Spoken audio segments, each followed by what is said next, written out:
जय श्री कृष्ण। नमस्कार। श्रीमद् भगवद गीता के अध्ययन की श्रृंखला में भगवद गीता के अध्यायों के सारांश की आज के सत्र में 12 अध्याय भगवद गीता के बारे में आज चर्चा करेंगे। इस सत्र में सभी का स्वागत एवं अभिवादन। ओमकार के नाद के साथ प्रार्थना करेंगे।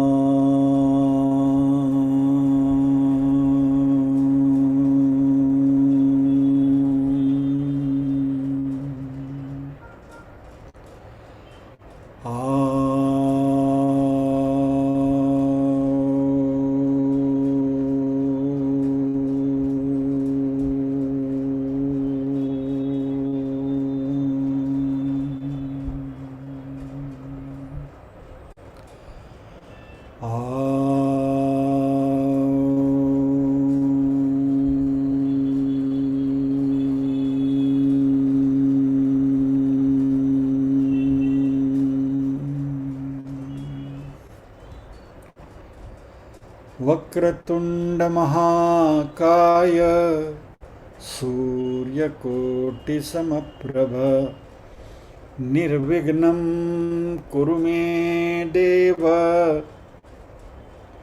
सर्वकार्येषु सर्वदा।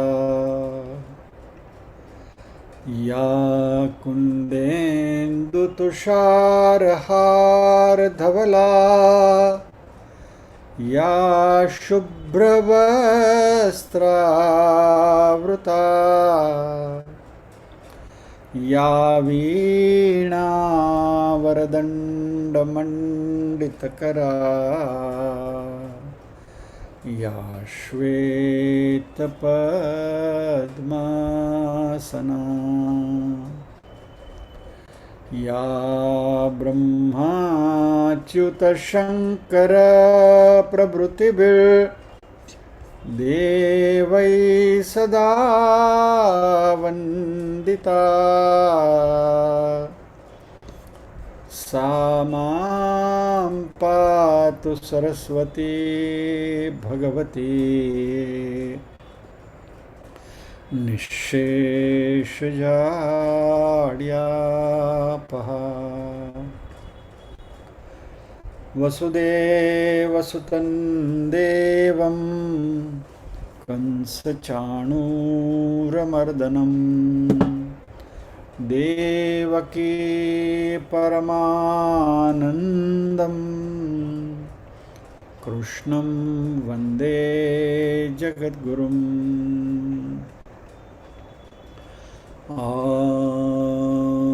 सहना भवतु सहनौ भुनक्तु सह वीर्यङ्करवावहै तेजस्विनावधितमस्तु मा विद्विषावहै। ॐ शान्ति शान्ति शान्तिः। यत्र योगेश्वर कृष्णो यत्र पार्थो धनुर्धरः तत्र श्रीर्विजयो भूतिर्ध्रुवा नीतिर्मतिर्मम।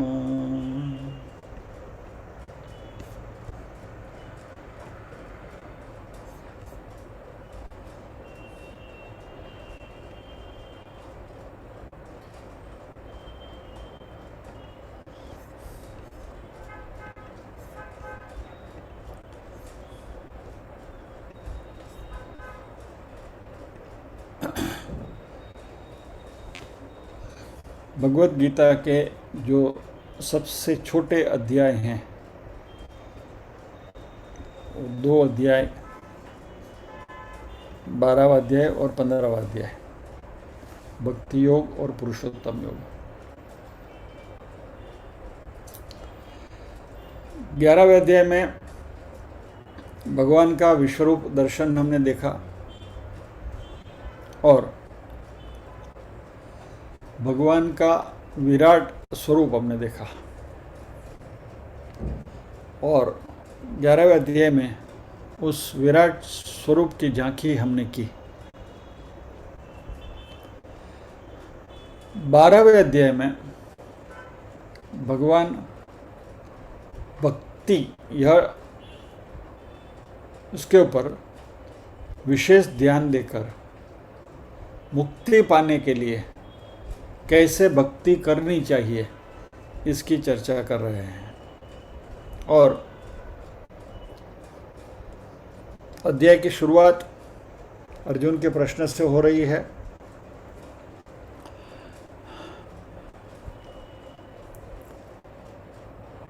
अर्जुन ने भगवान का विराट स्वरूप देखा और सांख्य योग में भगवान का अक्षर रूप यानी कि 8वें अध्याय में भी अक्षर ब्रह्म में भी उन्होंने देखा। तो अभी अर्जुन के मन में प्रश्न आया कि क्या सगुण भक्ति सही है या निर्गुण भक्ति सही है? कौन बड़ा, सगुण भक्त कि निर्गुण भक्त? निर्गुण निराकार की भक्ति करने वाला बड़ा या सगुण साकार की भक्ति करने वाला बड़ा? अभी हमारी एक मान्यता कुछ ऐसी है कि निर्गुण निराकार की भक्ति श्रेष्ठ है and we all strive to get into that cadre. निर्गुण निराकार की भक्ति में हम जाने की कोशिश करते हैं। तो अर्जुन ने ये सवाल स्पष्ट तरीके से भगवान से पूछ लिया और पहला श्लोक भगवान का वही है। अर्जुन उवाच एवं सततयुक्ता ये भक्तास्त्वां पर्युपासते ये चाप्यक्षरमव्यक्तं तेषां के योगवित्तमाः।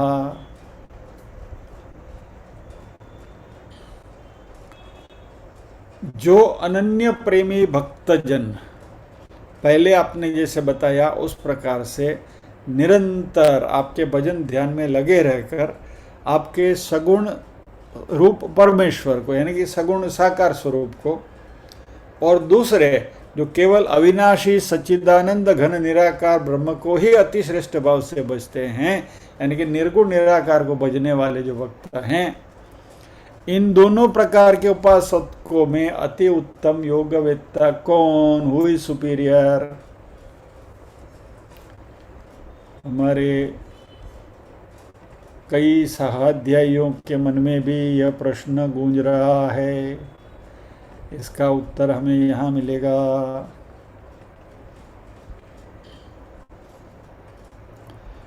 तो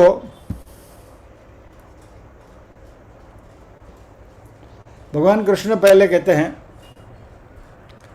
कि सगुण साकार की भक्ति करने वाले श्रेष्ठ है। भगवान की बड़े चालाक हैं। एक्चुअली ये दोनों की तुलना हो ही नहीं सकती। You can not compare. सगुण साकार की भक्ति और निर्गुण निराकार की भक्ति के बीच में तुलना हो ही नहीं सकती, क्योंकि हमें सगुण साकार की भक्ति के मार्ग से निर्गुण निराकार की भक्ति की ओर जाना है, क्योंकि अल्टीमेटली मुक्ति यानी क्या? आत्मज्ञान। और आत्मा जो है वो तो निर्गुण निराकार है, बराबर? वो तो हमें मालूम है। तो भगवान ये बताएंगे आगे, लेकिन यहां शुरुआत भगवान सगुण साकार भक्त की बात करते हुए करते हैं। तो दूसरे श्लोक में भगवान कहते हैं,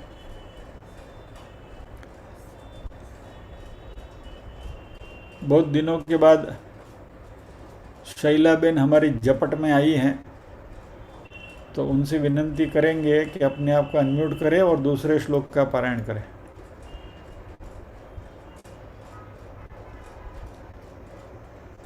Shaila Ben, can you unmute yourself and come on camera, please?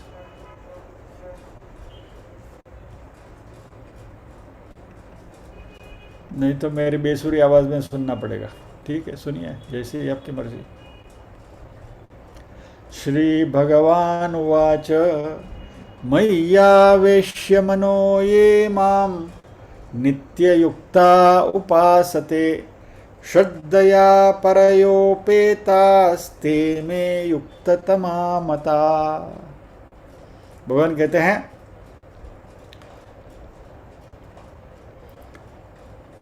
मय्यावेश्य मनो ये माम, मयि आवेश्य मनः ये माम, मुझमें ही अपने मन को पिरोकर नित्य युक्ता उपासते, जो हमेशा मेरी उपासना करते हैं, मेरी भक्ति करते हैं। कैसे?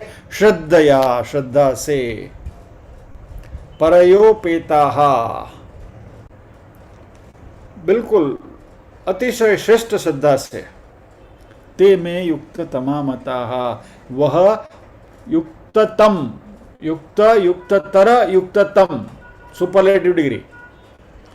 तो मेरे हिसाब से ये सबसे अच्छे भक्त हैं, उत्तम है।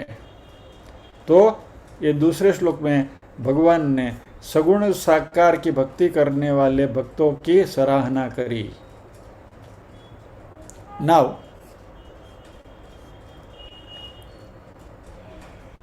तीसरे श्लोक से 12वें श्लोक तक भगवान भक्ति के विविध प्रकार की चर्चा कर रहे हैं, जो अल्टीमेटली मुक्ति की ओर हमें ले जाएगा। पहले 3 श्लोक 3, 4, 5 में कृष्ण निर्गुण भक्ति की बात करते हैं, जो ज्ञान योग है, और ज्ञान योग से सद्यो मुक्ति मिलती है, मुक्ति मिलती है। और इसकी सराहना करते हुए भगवान 5वें श्लोक में कहेंगे कि ये मार्ग कठिन है, क्योंकि जिनकी तैयारी नहीं है, जो इसके लिए उपयुक्त नहीं है, those who are not prepared for this, unprepared लोग जो हैं, उनके लिए ये मार्ग कठिन है। तो आइए क्या कहते हैं भगवान, देखते हैं।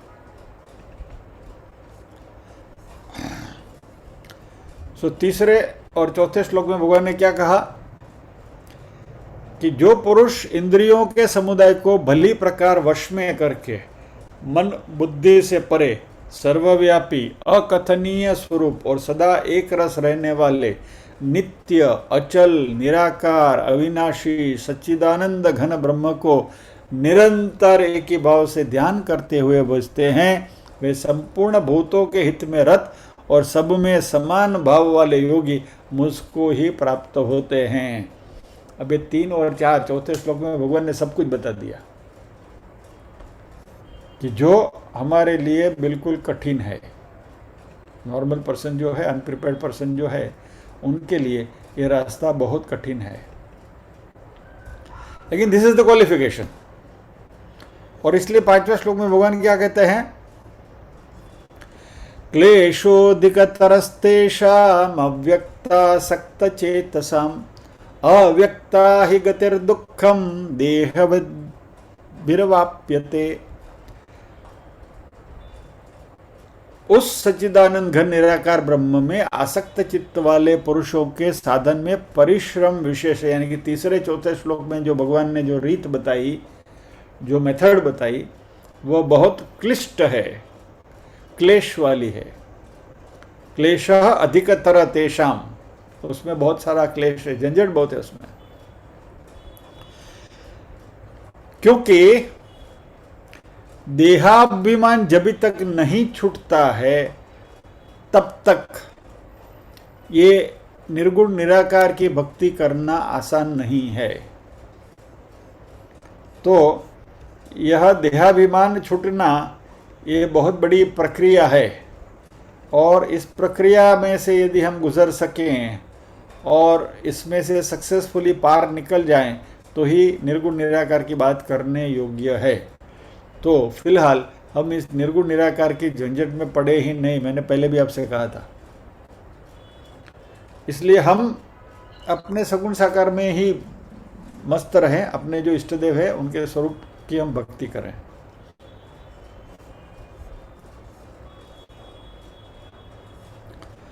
अभी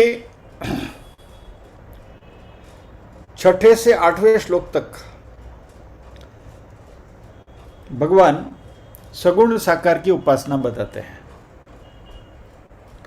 और ऐसे लोग जो हैं उनकी इस संसार से उनका भगवान उद्धार करेंगे। यानी इसका अर्थ ऐसा नहीं है कि सगुण साकार की भक्ति करने वालों को मोक्ष यानी कि मुक्ति मिलेगी, क्योंकि इसमें बात कुछ ऐसी है कि सगुण साकार की इस तरीके से भक्ति करेंगे हम तो हमारा देहाभिमान धीरे धीरे छूटता जाएगा और हम ज्ञान योग के लिए योग्यता प्राप्त करेंगे। This is pre qualification for ज्ञान योग। तो पहले हम इस ज्ञान प्राप्त करने के लिए योग्यता प्राप्त करेंगे और फिर बाद में ज्ञान प्राप्त करके मुक्ति को पाएंगे। तो एक बात हमेशा याद रखिए, मोक्ष के लिए, मुक्ति के लिए ज्ञान आवश्यक है।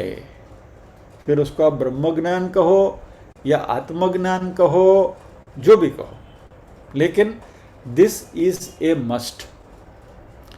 सगुण साकार के की भक्ति में हम पिरोए रहेंगे, अपने आप को रखेंगे, तो जिससे देहाभिमान धीरे धीरे धीरे धीरे कम होते जाता है। और इस भक्ति में जब भी हम लीन हो जाएंगे तो जिस बात की हम बार बार भगवद गीता में बात करते हैं वो पुत्रेषणा, वित्तेषणा, लोकेषणा कम होती जाएगी। और ये कम होते होते होते होते हम सगुण साकार से निर्गुण निराकार की भक्ति के लिए योग्य बनेंगे, ज्ञान प्राप्ति की योग्यता हमारी बढ़ती जाएगी। 6, 7 और 8 ये 3 श्लोक में भगवान ऐसे सगुण साकार भक्त की भक्ति की सराहना करते हैं।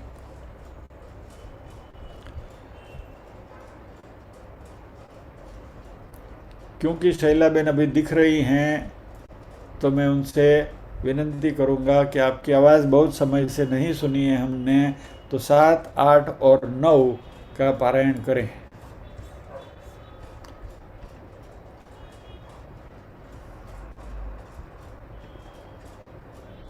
जी, जय श्री कृष्ण।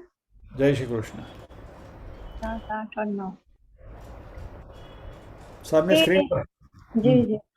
तेषामहं समुद्धर्ता मृत्यु संसार सागरात् भवामि न चिरात् पार्थ मय्यावेशित चेतसाम् मय्येव मन आधत्स्व मयि बुद्धिं निवेशय निवसिष्यसि मय्येव अत ऊर्ध्वन्न संशयः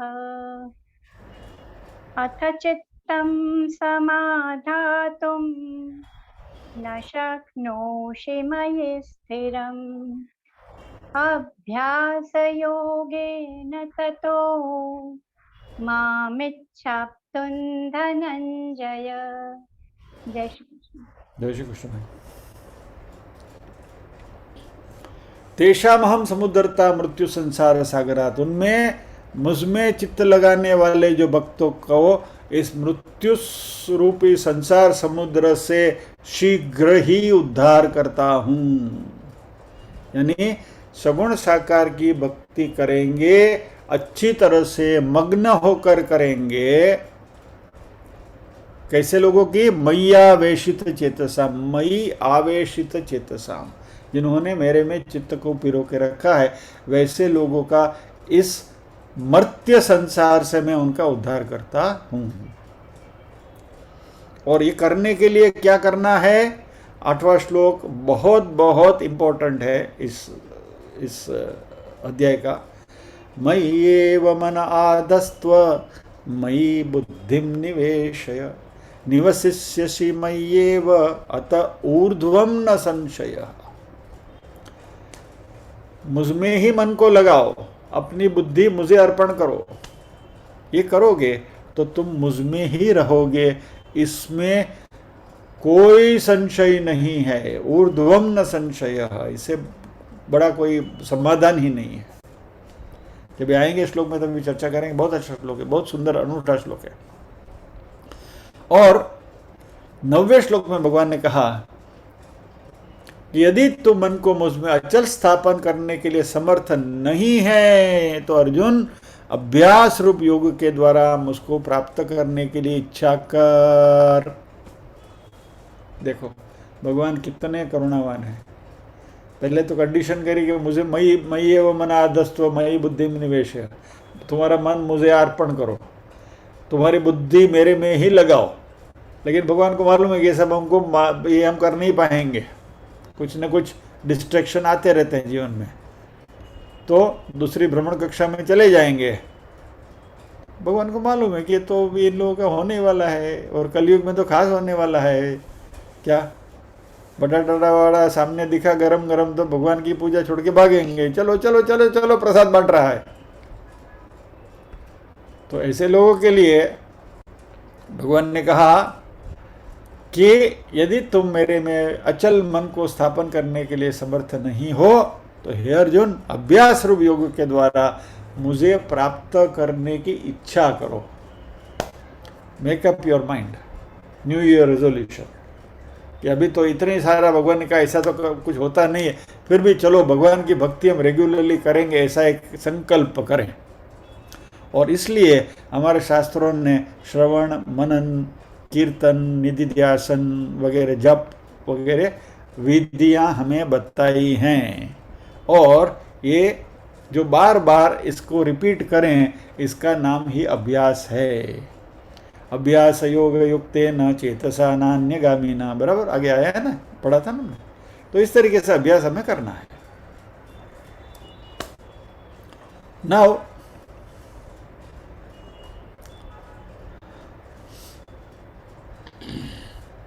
यानी भगवान, ये अभ्यास योग यानी क्या है कि हमारे इष्ट देव यानी जो भी हमारा इष्ट स्वरूप है, इस इष्ट स्वरूप की हमें उपासना करनी है, जैसे हमको आए वैसे, whichever way we can do it.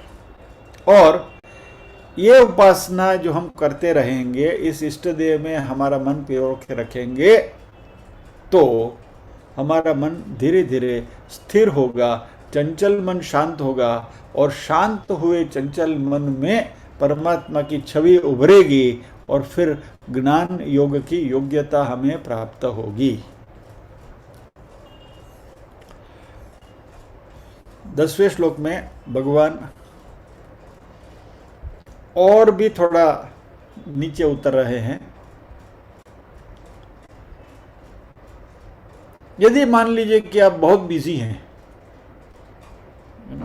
Time ही कहाँ है, we are very busy, you know, there is no time, so many activities, इधर जाना है उधर जाना है, ये करना है वो करना है, धंधा नौकरी धंधा कुटुंब परिवार, नॉट पॉसिबल। इतनी भगवान की हम श्रवण मनन निधि ध्यान वगैरह कहाँ करते बैठेंगे। तो सरल उपाय भगवान यहाँ बता रहे हैं। ये सब आप नहीं कर सकते तो आपको क्या करना है, और ये तो हम सब कर ही सकते हैं, without fail we can do that. क्या?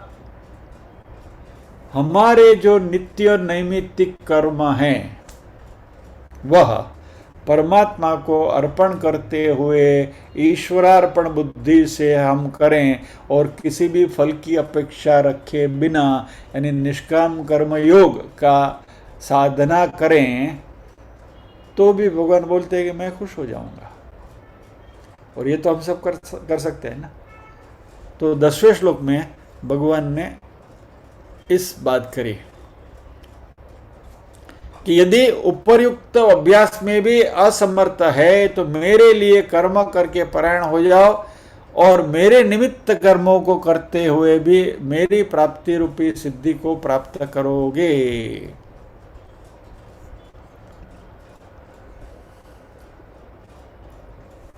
लेकिन इसमें भी एक बाधा है।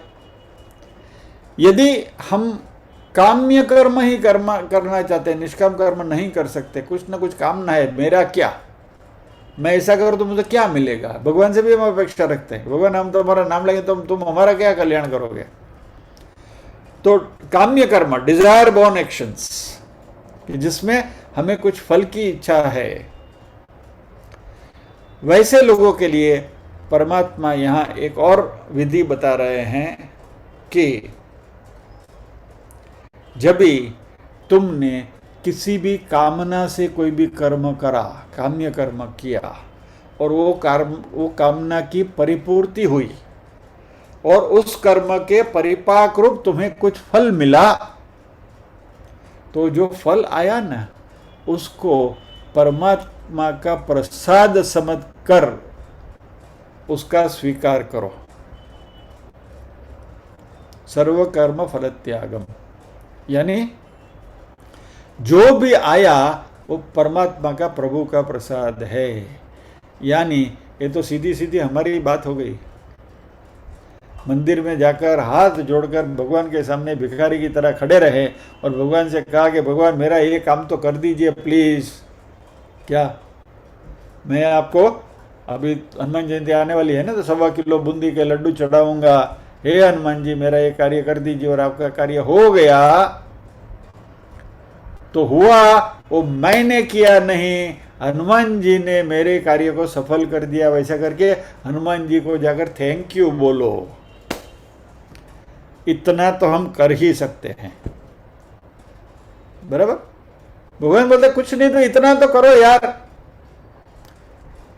सर्व कर्म फल त्यागम, यानी संसार में हमें जो भी कुछ मिलता है, सफलता मिलती है, वह मन और बुद्धि पर विजय प्राप्त करते हुए सभी कर्मों का फल त्याग करो, यानी कि मुझे अर्पण करो।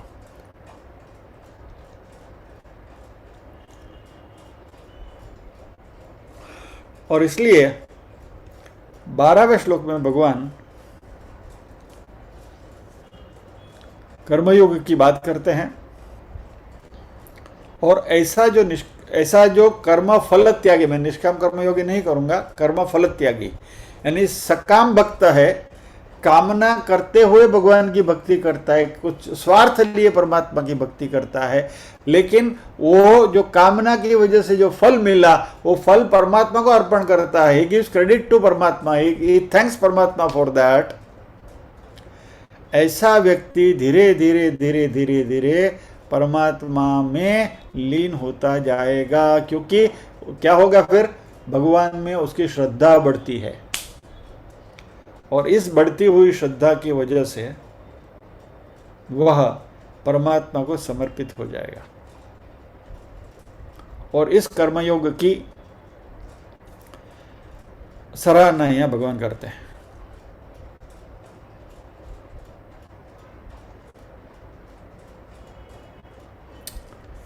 एक बिल्कुल ओवन फ्रेश एक्सपीरियंस मैं आपसे शेयर करना चाहता हूं।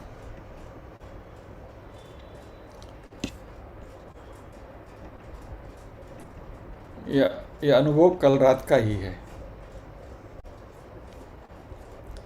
कल रात को करीब 2-3 बजे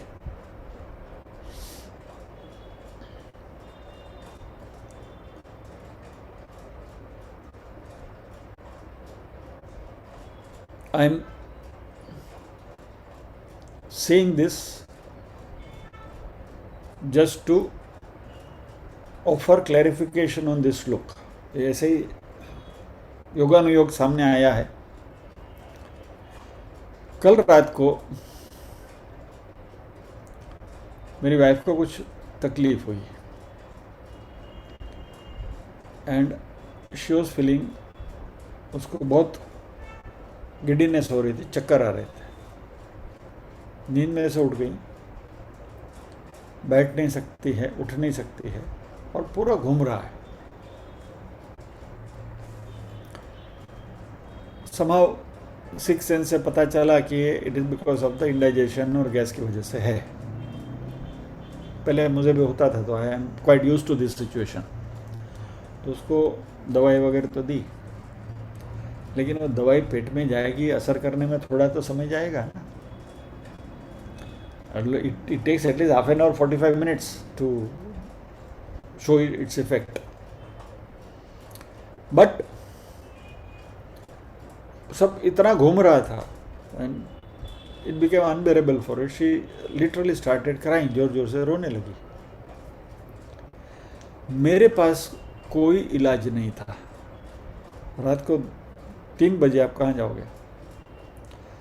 पहले तो मैंने सोचा कि अब situation goes out of control, और घर में हम 2 ही हैं और तो कोई है नहीं, किसी पड़ोसी को जगाएं, या तो फिर मैंने सोचा कि कहीं हॉस्पिटल में फ़ोन करके एम्बुलेंस मंगा के I can straight away take her to the hospital. ऐसे क्रिटिकल सिचुएशन थी और मैं बिल्कुल किम कर रही तो कभी बोला करे क्या, बिकॉज आई न्यू कि आधा घंटा पौना घंटे में it will subside. But those 30-45 minutes became very critical for me. मैंने कुछ नहीं किया. उसके सर के ऊपर हाथ फिराते फिराते मैंने श्री कृष्ण शरणम मम के जाप किए बस. ये सकाम भक्ति, बिल्कुल सकाम भक्ति कि प्रभु मैं निस्सहाय हूं, मेरे पास कोई इलाज नहीं है, आप मेरी मदद करिए बस. मन में इस भाव के साथ श्री कृष्ण शरणम मम का जाप करते करते करते करते मैं उसके सिर के ऊपर हाथ फिरा रहा हूँ. धीरे धीरे धीरे धीरे दवाई की असर हुई, थोड़ा स्वस्थ होने लगी और फिर बाद में बैठ गए और धीरे धीरे everything settle down. By morning she was fine. और आज तो ऐसे घूम रही कि पता ही नहीं चले कल रात को ये सिचुएशन हुई थी. लेकिन ये जो यहाँ भगवान जो सकाम भक्ति की जो बात कर रहे हैं ना, उसकी अनुभूति, फर्स्ट हैंड एक्सपीरियंस मुझे अभी अभी कल हुआ कि उससे यहाँ जो भगवान जो कहते हैं कि तत्काल परम शांति मिलती है. जो किंकर्तव्य मूढ़ स्थिति में मैं था, असहाय परिस्थिति में था, क्या करूं क्या न करूं, कुछ सूझ नहीं रहा था. इस सिचुएशन में मुझे परम शांति मिली. आई न्यू कि भगवान को सौंप दिया है, वो कुछ न कुछ करेंगे. बस ये नितांत श्रद्धा होना जरूरी है. सकाम भक्ति भी करें चलेगा. अभी इसके आगे के जो 8 श्लोक हैं 13 से 19 के,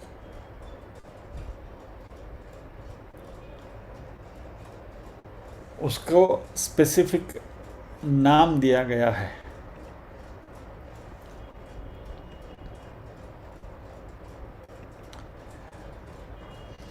English ji will be able to recollect.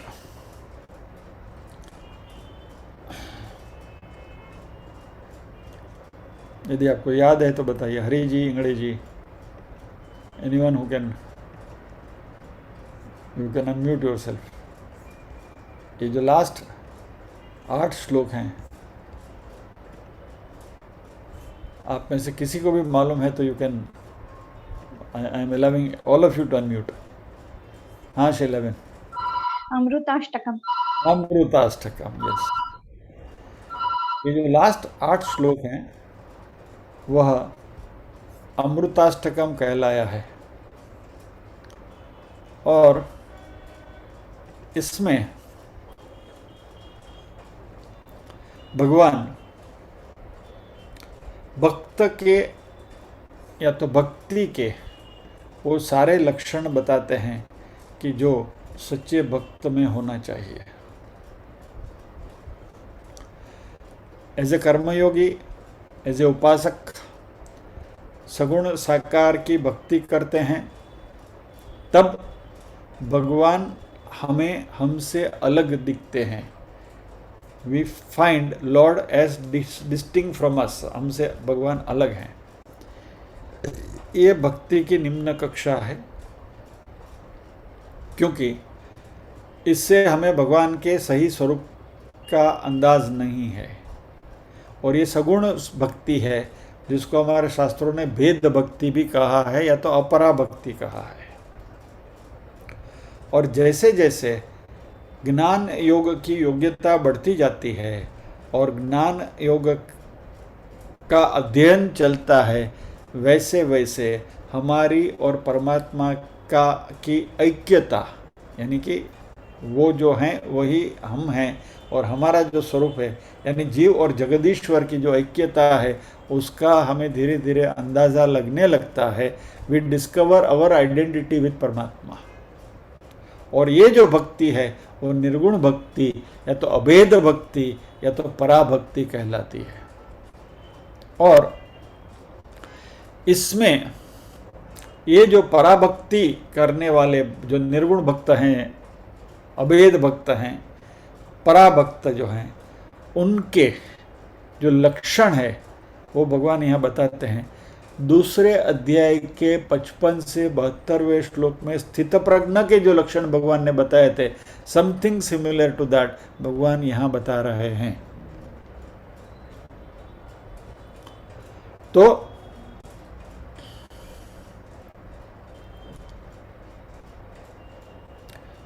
ये पराभक्त को ये साधना भक्ति करते समय कैसे करनी है, इसके लिए भगवान ने बात करी है।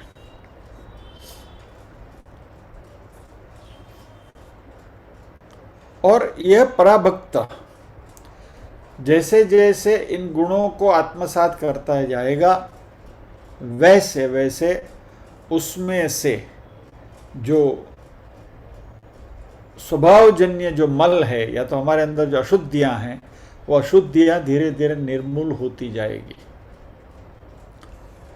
तो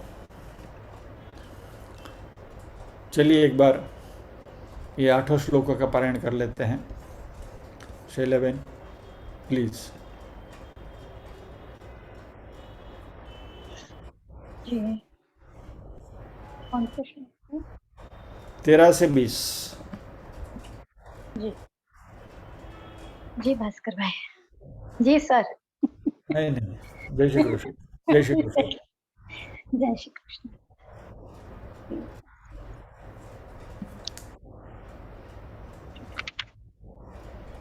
अद्वेष्टा सर्वभूतानां मैत्रः करुण एव च निर्ममो निरहङ्कारः समदुःखः सुखः क्षमी सन्तुष्टः सततं योगी यतात्मा दृढनिश्चयः मय्यर्पितमनो बुद्धिः यो मद्भक्तः स मे प्रियः यस्मान्नो द्विजते लोको लोकान्नो द्विजते च यः हर्षामर्षभयोद्वेगैर्मुक्तो यः स च मे प्रियः अनपेक्षः शुचिर्दक्ष उदासीनो गतव्यथः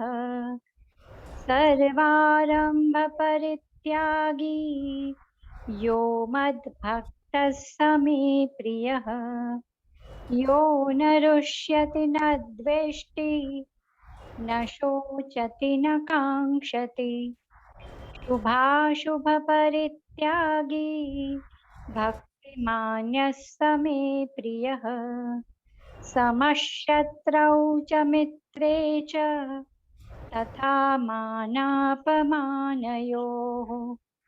शीतोष्णसुखदुःखेषु समस्सङ्गविवर्जितः तुल्यनिन्दास्तुतिर्मौनी सन्तुष्टो येन केनचित् अनिकेतस्थिरमतिः भक्तिमान् मे प्रियो नरः ये तु धर्म्यामृतमिदं यथोक्तं पर्युपासते श्रद्दधानामत्परमा भक्तास्तेतीव मे प्रियः।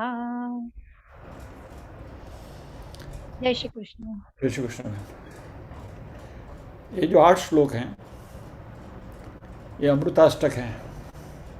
इसमें भक्त के लक्षण भगवान ने बताए हैं। जब भी हम इस अध्याय में आएंगे तभी उसका बहुत डिटेल में डिस्कशन करेंगे, लेकिन क्योंकि हम खाली सारांश देख रहे हैं, तो 13वें श्लोक में भगवान ने मैत्री की बात करी है कि ये भक्त जो है उसको मैत्री भाव रखना चाहिए। तो जैसे ही मैत्री हमारे में आएगी वैसे हमारे में से द्वेष निकलता जाएगा। करुणा जैसे आएगी तो ममकार निकलता जाएगा। तो करुणा यानी सबके ऊपर हमारा ये है, और फिर ममकार यानी कि स्वार्थ निकल जाएगा। जैसे ही समत्वम आएगा वैसे अहंकार मिट जाएगा, क्योंकि सभी को समान दिखते हैं हम, यानी we don't feel our selves to be superior to anybody, हम किसी से ज़्यादा नहीं हैं। इसलिए समत्वम जैसे आएगा वैसे अहंकार निकल जाएगा। क्षमा आएगी, उद्वेग निकल जाएगा। संतोष आएगा तो ये जो ऐंठ करने की जो वृत्ति है ना, जिसको संस्कृत में हर्ष, हर्ष यानी नॉट प्लेजर, इलेशन जिसको हम कहते हैं, कि जिसे हम देखा मैंने कुछ किया, मेरा है, यानी संतुष्टि आएगी तो ये निकल जाएगा, जिसको हम एटीट्यूड कहते हैं। फिर यथात्मात्वम यानी कि अपने ऊपर सेल्फ कंट्रोल आएगा, अपने ऊपर पूरा यह आएगा, तो इससे अमर्ष निकल जाएगा। अमर्ष यानी कि ईर्षा, एनवी, काम, क्रोध, लोभ, मोह, मद और मत्सर, ये मत्सर निकल जाएगा, एनवी। फिर दृढ़ निश्चय जैसे आएगा, अपनी आत्मा के स्वरूप की जैसे जैसे हमें पहचान होती जाएगी तो हमारे में से भय का निर्मूलन हो जाएगा, भय पूरा पूरा निकल जाएगा। भक्ति बढ़ेगी तो अपेक्षा निकल जाएगी। क्या पवित्रता आएगी तो शोक निकल जाएगा। दक्षत्वम आएगा तो कांक्षा निकल जाएगी, डिजायर निकल जाएगी। और उदासीनत्वम आएगा यानी कि इम्पार्शियलिटी आएगी तो सारे द्वंद्व मिट जाएंगे, सुख दुख के। तो भगवान कहते हैं कि जो मेरे इस संदेश को अच्छी तरह से जानते हैं, आत्मसात करते हैं और मुझमें श्रद्धा रखते हुए मेरी ओर ही अपना चित्त को लगाए हुए रखते हैं, वैसे जो भक्त हैं वो मुझे बहुत प्रिय है। भक्ताः ते अतीव में प्रियाः, ये तो धर्म्यामृतमिदं यथोक्तम पर्युपासते।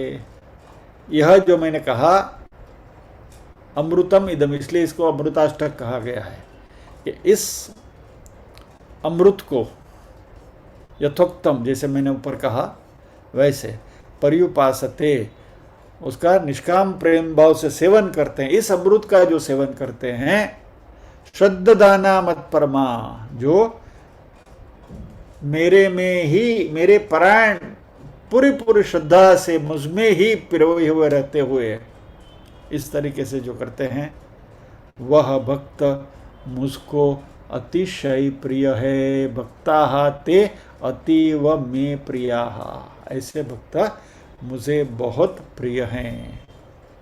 तो इस अध्याय में अर्जुन ने पहले श्लोक में भगवान से पूछा कि सगुण साकार और निर्गुण निराकार के उपासक में श्रेष्ठ कौन है। भगवान ने उसका उत्तर दूसरे श्लोक में दिया कि मेरे हिसाब से सगुण साकार के भक्त श्रेष्ठ हैं, लेकिन भगवान ने फिर धीरे धीरे गाड़ी को सही दिशा में ले जाना शुरू किया और भक्ति के 5 प्रकार बताए 3 से 12वें नंबर के श्लोक के बीच में।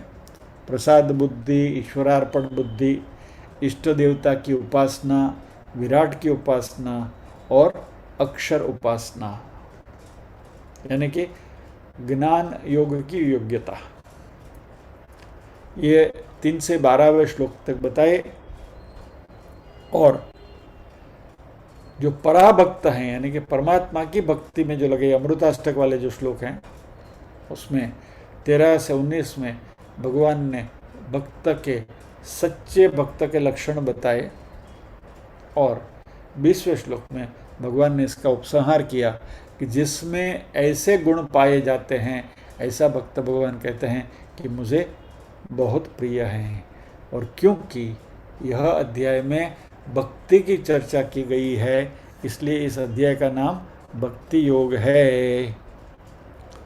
ओम तत्सदिति श्रीमद्भगवद्गीतासु उपनिषत्सु ब्रह्म विद्यायां योगशास्त्रे श्रीकृष्णार्जुन संवादे भक्ति योगो नाम 12ोऽध्यायः। श्रीकृष्णार्पणमस्तु।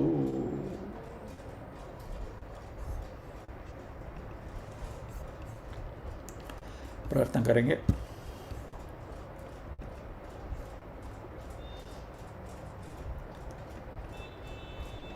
ओम असतो मा सद्गमय तमसो मा ज्योतिर्गमय मृत्योर्मा अमृतंगमय। सर्वेषां स्वस्तिर्भवतु, सर्वेषां शान्तिर्भवतु, सर्वेषां मंगलं भवतु, सर्वेषां पूर्णं भवतु। लोका समस्ताः सुखिनो भवन्तु, लोका समस्ताः सुखिनो भवन्तु। नाहं कर्ता हरिः कर्ता, हरिः कर्ता हि केवलम्। ओम शांति शांति शांति। सभी के हृदय कमल में विराजमान परम कृपालु परमात्मा को वंदन करते हुए आज के सत्र को विराम देते हैं। अगले गुरुवार फिर मिलेंगे अगले अध्याय 13वां अध्याय के साथ। जय श्री कृष्ण। जाते जाते आपसे एक बात कह दूं कि यहाँ जो भी एक्सपीरियंसेस शेयर किए जा रहे हैं ये मात्र हमारे कंजम्पशन के लिए है। ये कृपा करके ये लोक चर्चा न बने। Please keep it to our selves. जय श्री कृष्ण। जय श्री कृष्ण।